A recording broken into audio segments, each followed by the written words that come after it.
బమిడిపాటి గౌరీశంకర్ గారు అందించిన శివతత్వం. భాగవతంలో పోతన పరమభక్తితో కరాన త్రిశూలము, ఉరాన ఎముకల పేరు, శిరాన నెలవంక ధరించిన పరమశివుడికి శిరస్సు వంచి నమస్కరించాడు. నిర్గుణ నిరాకార పరబ్రహ్మ స్వరూపమైన తనను ఓం నమ శివాయ అని భక్తితో స్మరిస్తే జీవికి ముక్తి మార్గాన్ని ప్రసాదించే బోళాశంకరుడాయన.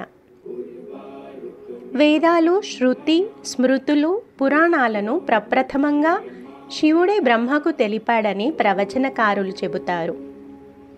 మహాభారతం శాంతి పర్వంలో అష్టాదశ పురాణాల దశభిః కథ్యతే శివ అని పేర్కొంది.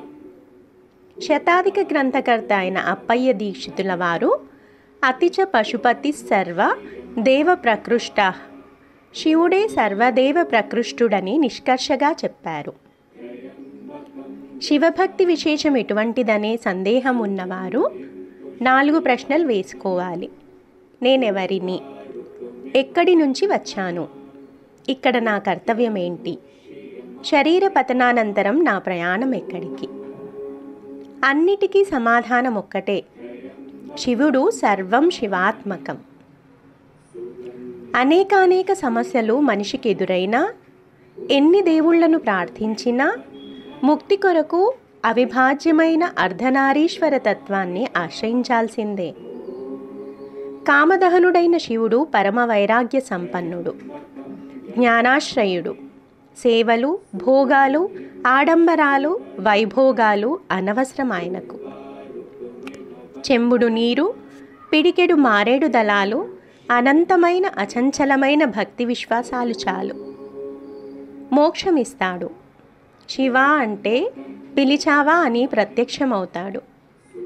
ఏనుగు, పాము, సాలీడు వంటి ప్రాణులకే కాదు, గుణనిధి, తిన్నడు వంటి వారికి తన సాన్నిధ్యం కల్పించిన జంగమయ్య. మహావిష్ణువు సైతం తానెత్తిన అన్ని అవతారాలలో లింగార్చన తప్పనిసరిగా నెరవేర్చినట్టు గ్రంథాల్లో స్పష్టంగా ఉంది. శివుడాజ్ఞ లేనిదే చీమైనా కుట్టదనే లోకోక్తి తెలిసిందే. సంహారకర్త రుద్రుడు, కంటికి కనిపించని కాలస్వరూపుడు. శివుడు లింగరూపాన పూజలు అందుకోవడానికి కారణమేంటని ఋషులు సూతుణ్ణి ప్రశ్నించారు. అందుకాయన శివుడొక్కడే పరబ్రహ్మ స్వరూపుడు, నిష్కళుడు, నిరాకారుడు, సాకారుడు. కనుకనే రుద్రుడు లింగాకారాన మూర్తి రూపంలో కూడా పూజలు అందుకుంటున్నాడని సమాధానమిచ్చాడు. పూర్వం బ్రహ్మ, విష్ణువులు పరస్పరాధిక్యత కోసం కలహించుకోగా వారి మధ్య స్తంభరూపంలో ప్రత్యక్షమై వారికి గర్వభంగం చేసిన కథనం శివపురాణంలో ఉంది. శివుడు వివరించిన 5 జగత్కార్యాలున్నాయి.